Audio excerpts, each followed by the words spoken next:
নমস্কার, আদাব। আমি রফিক শেখ, ওয়েস্ট বেঙ্গল ইন্ডিয়া থেকে বলছি, পার্ট অফ ওয়ান প্যাসিভ। আমি ওয়ান প্যাসিভের এক গর্বিত ফাউন্ডার।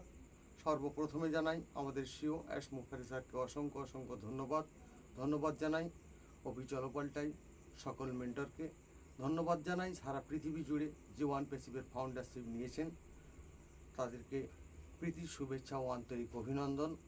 তা ধৈর্য আমরা অনেক ধরেছি, আরও অনেক ধৈর্য ধরবো।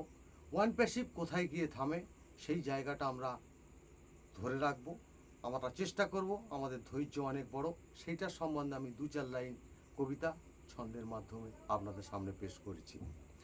ধৈর্য আমরা অনেক ধরেছি, আরও ধৈর্যই ধরব। ওয়ান প্যাসিভের মানচিত্র দেখিয়ে আমরা ছাড়ব। ধৈর্য আমাদের অনেক বড়, এটাই মাথায় রাখবে। তা না হলেই তুমি কেন 5 বছরেই থাকবে। বুঝেছি আমরা অনেক কিছু, ওয়ান প্যাসিভেই আছে। ধৈর্য আমরা ধরেই আছি, সুখ পিছনেই ঘুরছে। সময় শুধু বলেই দেবে ধৈর্যর কত দাম। সারা পৃথিবীর ডোমেন ঘুরবে, জানবে আমার নাম। খুশিতে আমাদের মন তখন বুক যাবেই ভরে।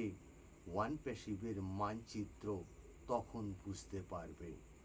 টাকার সাথেই মান থাকবেই, সমাজ আমাদের চিনবে। নতুন পৃথিবী গড়েই দিচ্ছি, মান এদের তো বাড়বে। ধৈর্যর গুণ অনেক বড়, অ্যাসমুফারেই বলে।